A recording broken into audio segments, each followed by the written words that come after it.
Hello everyone, welcome to science lover. आज हम करते हैं हमारा एक नया चैप्टर शुरू। ये बहुत इम्पोर्टेंट है हमारे पास chapter exam point of view से, और आगे भी इसका भी बहुत यूज़ होता है।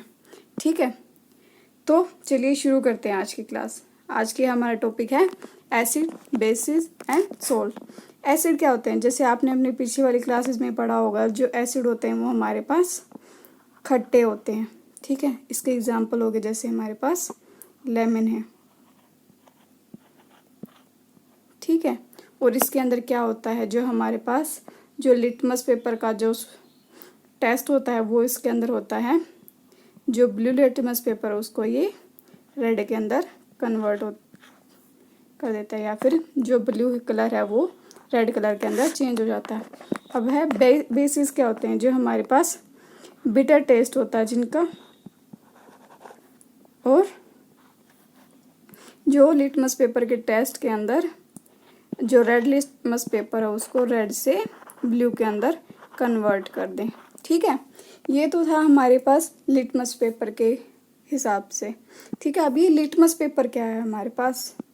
जो ये लिटमस है जिसकी वजह से हमें ये पता चल रहा है कि वो ब्लू से रेड के अंदर चेंज हो रहा है और रेड से ब्लू के अंदर चेंज हो रहा है। ये क्या है हमारे पास?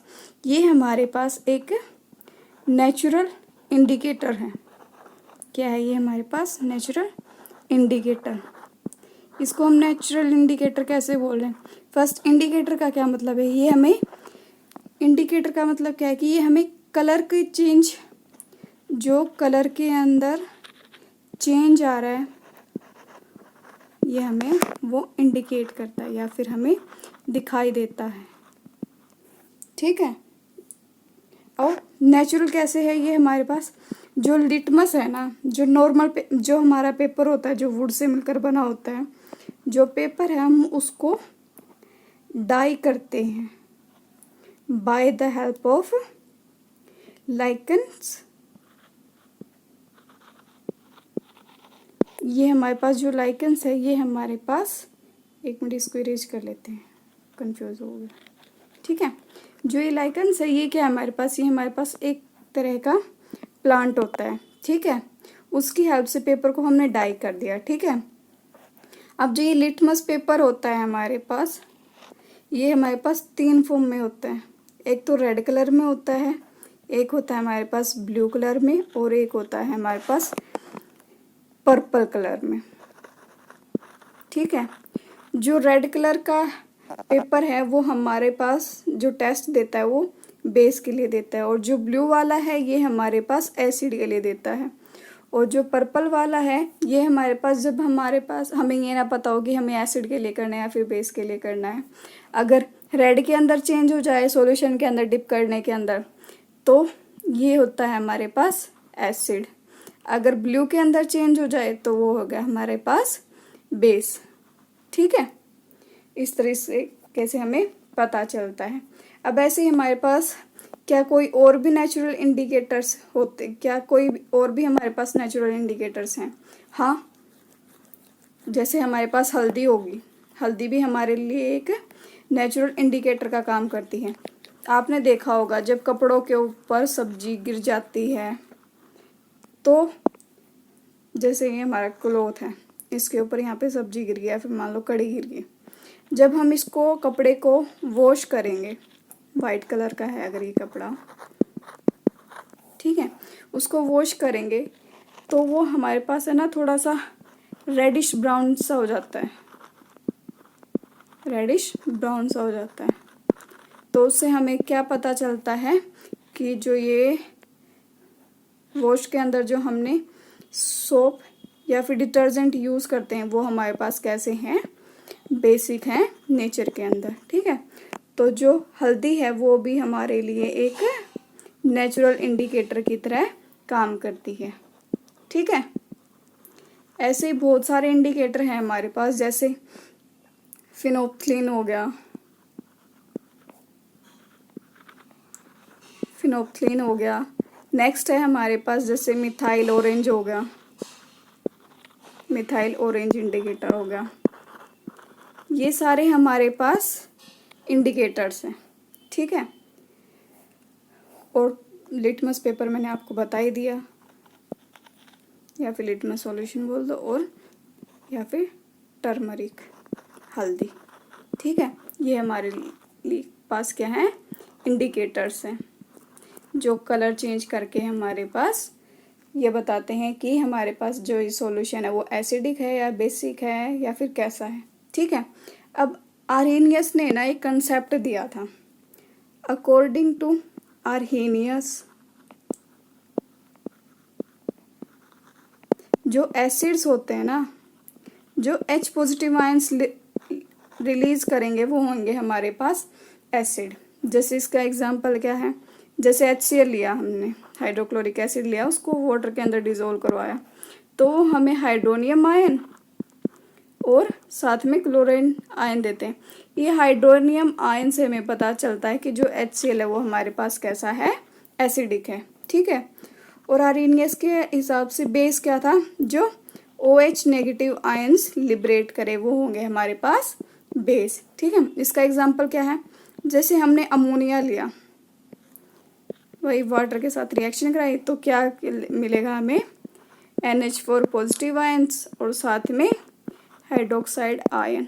इससे हमें क्या पता चलता है कि जो अमोनिया है वो हमारे पास कैसे, किस तरीके से बिहेव करता है, एज ए बेस बिहेव करता है। अब हमारे पास आपने कुछ कंसेप्ट देखा होगा, एक वो आता है pH वैल्यू का।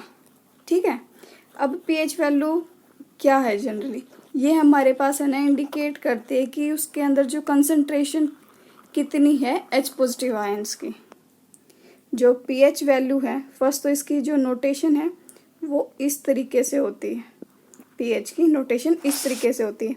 ये हमारे पास एक्सप्रेस करता है कंसंट्रेशन किसकी, H पॉजिटिव आयंस की, किसके अंदर, सॉल्यूशन के अंदर। ठीक है, अगर हम इसका मैथमेटिकली फॉर्मूला लिखें pH का, वो होता है हमारे पास negative of logarithm of concentration of H positive ions, ये इसका फॉर्मूला होता है। ठीक है, ये सिर्फ एक जनरल नॉलेज के लिए बता रही हूँ मैं आप लोगों को। अब हमारे पास जैसे जो नॉर्मल वाटर होता है या फिर जो हमारे पास प्योर वाटर होता है या फिर जिसको हम डिस्टिल्ड वाटर बोलते हैं, उसकी pH पता है कितनी होती है, उसकी pH होती है हमारे पास 7। और जो ये होती है, इसका मतलब होता है कि जो हमारे पास प्योर वाटर है वो हमारे पास क्या है, न्यूट्रल है। न्यूट्रल का मतलब क्या है, ना तो वो एसिड है और ना ही वो बेस है। ठीक है, ना वो एसिड है ना वो बेस है। जो pH की रेंज कितनी होती है, इसकी रेंज होती है 0 से लेके 14 तक, ये होती है हमारे पास pH रेंजेस। अगर उसकी वैल्यू हमारे पास 7 से कम है तो वो आएगा सॉल्यूशन हमारे पास एसिडिक। ठीक है, अगर उसकी वैल्यू 7 से ज़्यादा है तो वो आएगा हमारे पास बेसिक सॉल्यूशन के अंदर। ठीक है, अब जैसे इसको एग्जाम्पल से समझते हैं। हमारे पास प्योर वाटर का कितना था, हमारे पास pH 7 थी। अब जो हमारे पास, आप बताओ, जो लेमन है उसकी pH कितनी होगी, 7 से कम होगी या फिर 7 से ज़्यादा होगी। जो लेमन है वो क्या होता है हमारे पास, एसिडिक होता है, तो इसकी pH कितनी होनी चाहिए आपके हिसाब से, 7 से कम होनी चाहिए ना इसकी pH। तो इसकी जो लेमन की pH रेंज होती है वो होती है हमारे पास 2 के आसपास। और ऐसे ही जो हमारे पास स्टमच एसिड होते हैं वो भी हमारे पास, उनकी भी वैल्यू होती है 2। ठीक है, उनकी भी pH वैल्यू कितनी होती है, 2। अब जो हमारे पास कॉफ़ी है उसकी कितनी होती है pH वैल्यू, कॉफ़ी की pH वैल्यू होती है हमारे पास 5। और जो हमारा ब्लड है, आपको पता है वो किस नेचर का होता है, जो हमारे रगों में खून दौड़ रहा है वो कैसा होता है, एसिडिक होता है या बेसिक होता है या फिर न्यूट्रल होता है। जो एसिडिक है वो, जो ब्लड है हमारा, जो ब्लड है वो हमारा स्लाइटली एल्केलाइन होता है। एल्केलाइन किसको बोलते हैं हम, बेस को। स्लाइटली बेसिक होता है, क्यों, क्योंकि इसकी pH रेंज नियरली 7.4 के आसपास होती है। तो 7 से ज़्यादा है, चाहे थोड़ी सी ज़्यादा है, तो इसलिए इसको हम बोलते हैं कि ये स्लाइटली बेसिक होता है जो हमारा खून होता है। ठीक है, अब हम जो हमारे घर में जितने भी क्लींजर्स यूज़ करते हैं, जैसे ब्लीच है और भी जितने, या फिर अमोनिया हो गए, जितने भी होम क्लींजर के लिए हम यूज़ करते हैं, वो कितने होंगे हमारे, उनकी पेज कितनी होंगी, किनकी, होम क्लींजर्स की, जैसे ब्लीच होगा या फिर अमोनिया होगी, उनकी पीएच कितनी होगी हमारे पास, उनकी पीएच होगी हमारे पास 9 से 12। ठीक है, तो हमारे पास जो से हम क्लींजर्स यूज़ करते हैं घर, वो किस नेचर के होंगे, बेसिक नेचर के होंगे ना, क्योंकि इनकी पीएच की वैल्यू क्या है, 7 से बड़ी है। ठीक है, अब हमारे पास, अब ये बताओ आप, अगर मैं आपको बहुत सारे एसिड्स दे दूँ आपको, बेस दे दूँ और कुछ न्यूट्रल कंपाउंड्स दे दूँ, आप उनको किस तरीके से, और आपको मैं दे दूँ कि हमें है ना ये इंडिकेटर्स यूज़ करने हैं, जैसे मैंने आपको दे दिया HCl दे दिया, H2SO4 दे दिया, सोडियम हाइड्रोक्साइड दे दिया, वाटर दे दिया, ऐसे ही मैंने आपको बहुत सारे एसिड बेस और सॉल्ट मिक्स करके दे दिए, आपको बिना बताए दे दिए, कि मैंने ये नहीं बताया आपको कि जो HCl है वो एसिड है, या फिर एसिड हमारे पास एसिड है या फिर बेस है। ठीक है, और मैंने कहा आप लोगों को, अब मुझे ये बताओ कि इनमें से कौन से एसिड हैं, कौन से बेस हैं और कौन से न्यूट्रल हैं, और उसके लिए आप लोगों को इंडिकेटर दिए जाते हैं। एक तो मैंने दिया आपको जैसे रेड लिटमस पेपर दे दिया, एक दे दिया मैंने ब्लू लिटमस पेपर, एक दे दिया मैंने आपको फिनोप्थलीन, और एक दे दिया मैंने आपको मिथाइल ऑरेंज इंडिकेटर। अब आप कहोगे कि मैम रेड लिटमस पेपर और ब्लू लिटमस पेपर से हम बता सकते हैं, अगर रेड ब्लू में कन्वर्ट हो जाए तो हमारे पास बेसिक हो जाएगा, और ब्लू से रेड के अंदर कन्वर्ट हो जाए वो हमारे पास एसिड कैटेगरीज में आएंगे। लेकिन हम ये कैसे बताएंगे कि फिनोप्थलीन से कैसे चेंज आया, मिथाइल ऑरेंज की हेल्प से हम किसको किस तरीके से बता सकते हैं कि वो हमारे पास एसिड है, बेस है या फिर न्यूट्रल है। ठीक है, अब पहली बात, जो ये फिनोप्थलीन और जो मिथाइल ऑरेंज है, ये हमारे पास दोनों ही इंडिकेटर्स होते हैं। ठीक है, अब देखिए फिनोप्थलीन का बताती हूँ मैं पहले आपको। फिनोप्थलीन से आपको कैसे पता लग सकता है कि ये हमारे पास,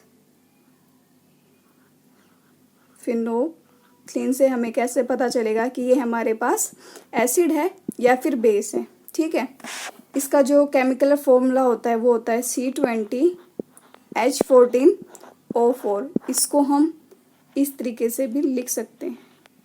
ठीक है, शॉर्ट फॉर्म में अगर हमें लिखना हो तो हम इसको इस तरीके से भी लिख सकते हैं। ठीक है, जो फिनोप्थलीन है वो एसिडिक सॉल्यूशन में कलरलेस होता है।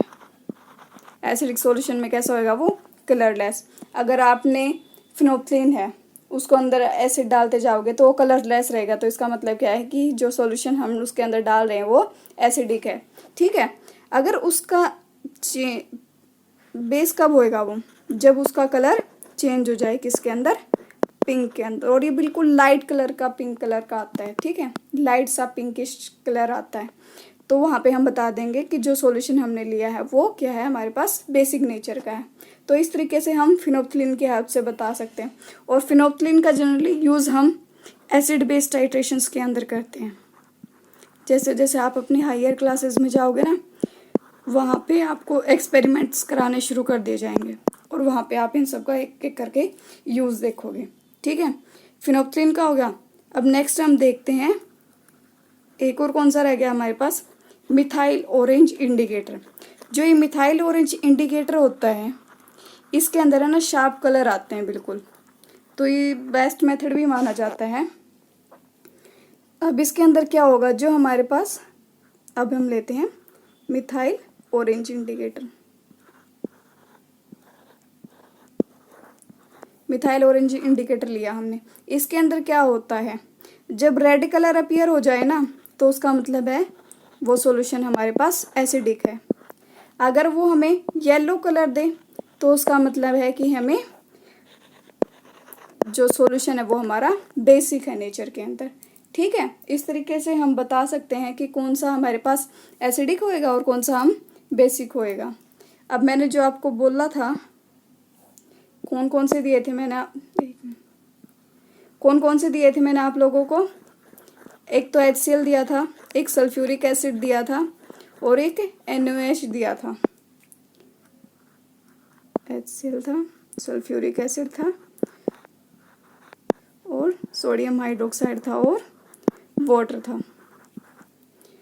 अब रेड लिटमस पेपर किसके लिए देगा? सिर्फ मैंने पहले बताया था जो रेड लिटमस पेपर वो सिर्फ बेस के लिए देगा, तो वहाँ से हमें सोडियम हाइड्रोक्साइड अलग मिल जाएगा और पता चल जाएगा कि ये हमारे पास बेस है।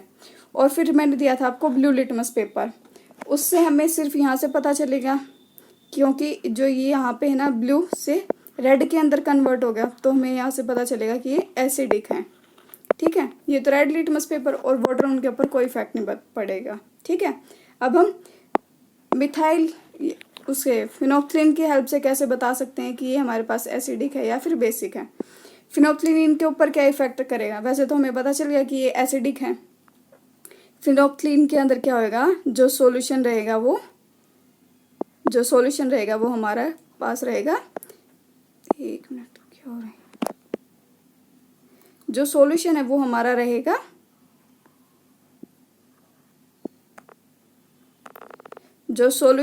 हमारा रहेगा यहाँ पे कलरलेस। ठीक है, और बेस के अंदर किस तरीके का हो जाता है वो सॉल्यूशन हमारे पास लाइट पिंक कलर का। ठीक है, वहां से हमें NaOH का पता चल जाएगा और वाटर के ऊपर भी वही कोई इफेक्ट नहीं पड़ता है। अब नेक्स्ट इंडिकेटर मैंने आपको कौन सा दिया था? Methyl orange indicator. वो एसिड का कैसे बताता है हमारे पास? जब रेड कलर आ जाए। ठीक है, और बेस का कैसे बताएगा? जब हमारे पास येलो कलर आ जाए। और वाटर के ऊपर भाई कोई इफेक्ट नहीं होगा क्योंकि ये हमारे पास न्यूट्रल होता है। ठीक है, अब हमारे पास कुछ ऐसे सब्सटेंसेस होते हैं जो जब उसके अंदर हम एसिडिक या फिर बेसिक सॉल्यूशन डालते हैं तो वो है ना कुछ स्मेल सी देते हैं हमारे पास, उनमें से कुछ स्मेल का चेंज आता है और उनको हम स्मेल के बेस पे डिफरेंशिएट कर सकते हैं। ठीक है, ऐसे इंडिकेटर्स को बोलते हैं हम ओल्फैक्टरी इंडिकेटर्स। क्या बोलेंगे हम उनको? Olfactory indicators. कौन कौन से होते हैं ऐसे इंडिकेटर्स? जैसे इसके एग्जांपल है हमारे पास अनियन हो गया। अनियन के अंदर आप जब जैसे कोई भी एसिड का सॉल्यूशन डालोगे या फिर कोई बेस का सॉल्यूशन डालोगे, उन दोनों टाइम पे ना अलग अलग तरह की स्मेल आएगी। ठीक है, ऐसे ही नेक्स्ट एग्जांपल इसका जैसे वेनिला एसेंस डालेंगे तब। नेक्स्ट है हमारे पास क्लोव। क्लोव क्या होती है? हमारे पास लौंग। ऐसे ही लौंग भी हमारे पास स्मेल के बेस पे हम इनको डिफ्रेंशिएट करेंगे। ठीक है, स्मेल के हिसाब से हम उनको ये बता सकते हैं कि ये हमारे पास जो सॉल्यूशन है वो हमारे पास एसिडिक है या फिर अब हमारे पास वो बेसिक है।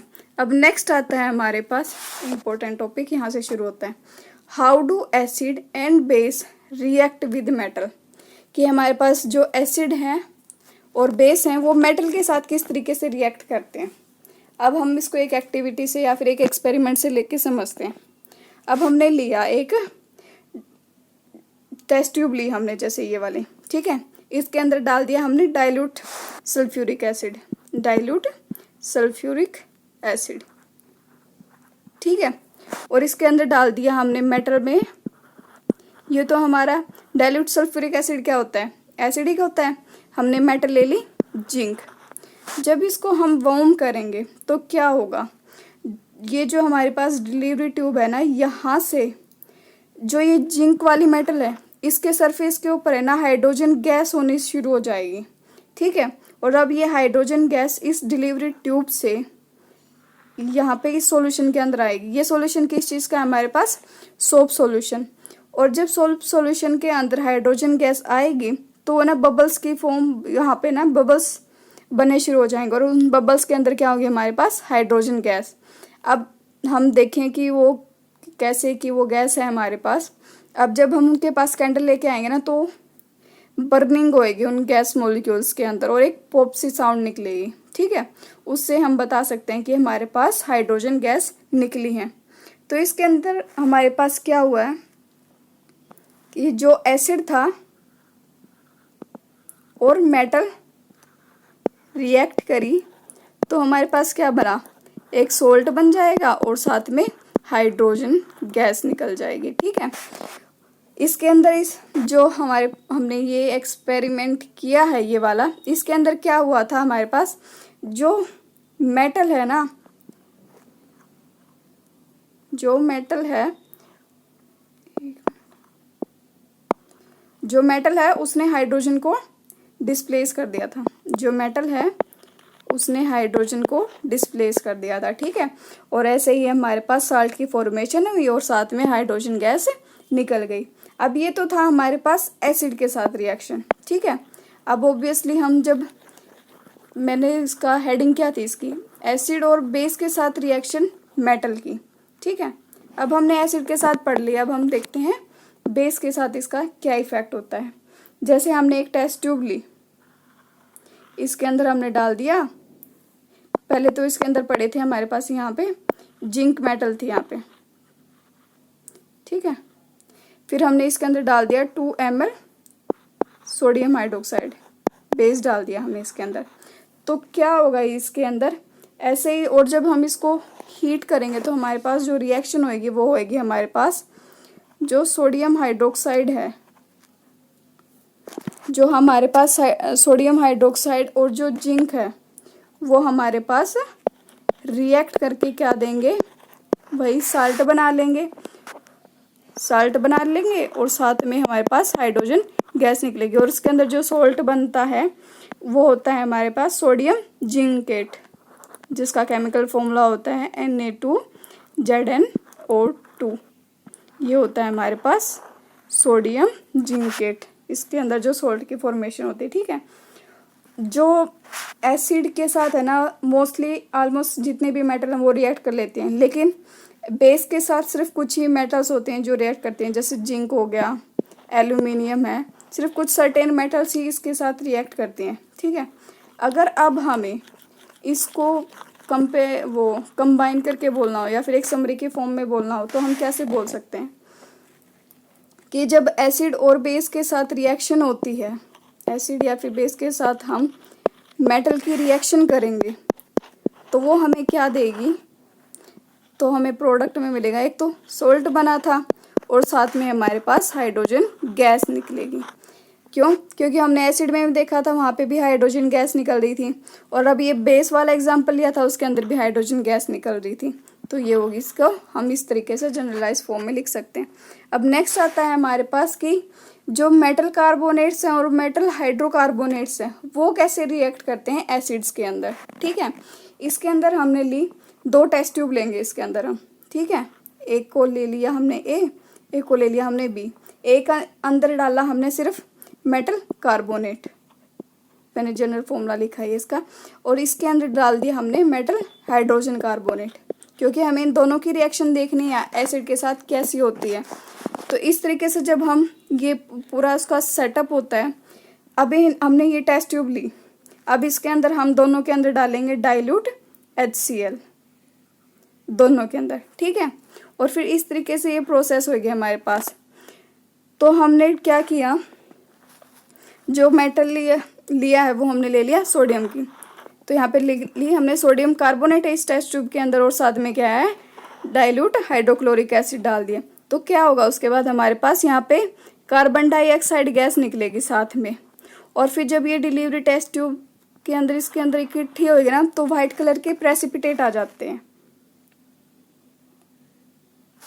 तो यहाँ पे आता है हमारे पास कैल्शियम, नहीं सॉरी मैं आपको गलत बता गई। यहाँ पे जैसे हमने इस एक्सपेरिमेंट के अंदर क्या किया था, इस एक्सपेरिमेंट के लिए हमने एक टेस्ट ट्यूब के अंदर मेटल कार्बोनेट लिया और उसके अंदर डाल दिया डाइल्यूट हाइड्रोक्लोरिक एसिड, ठीक है। अब जब रिएक्शन होएगी ना तो इसके अंदर हमें मिलता है वाटर निकलता है और साथ में कुछ कार्बन डाइऑक्साइड गैस निकलती है। दोनों सॉल्यूशंस के अंदर ऐसा ही होगा, ऐसे ही टेस्ट ट्यूब बी के अंदर निकलेगी। ठीक है, अब हम क्या करेंगे फर्दर, जो ये कार्बन डाइऑक्साइड गैस निकली है या फिर इन दोनों टेस्ट ट्यूब से जो गैस निकली है उनको हम कैल्शियम हाइड्रोक्साइड सॉल्यूशन के में से पास कराएंगे और फिर देखेंगे उसके अंदर क्या चेंजेस आ रहे हैं। ठीक है, अब अगर हम इनकी रिएक्शन लिखनी हो कि ए टेस्ट ट्यूब के अंदर क्या रिएक्शन हो रही है, उसको हम इस तरीके से लिख सकते हैं।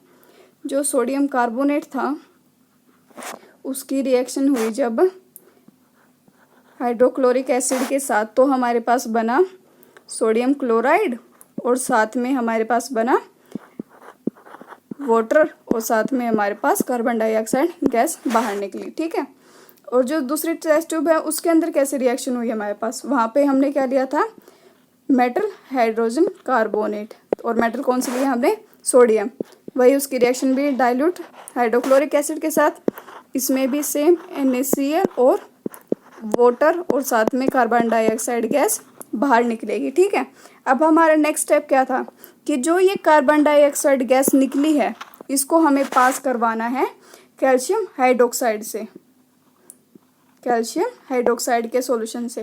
कैल्शियम हाइड्रोक्साइड का एक और नाम है,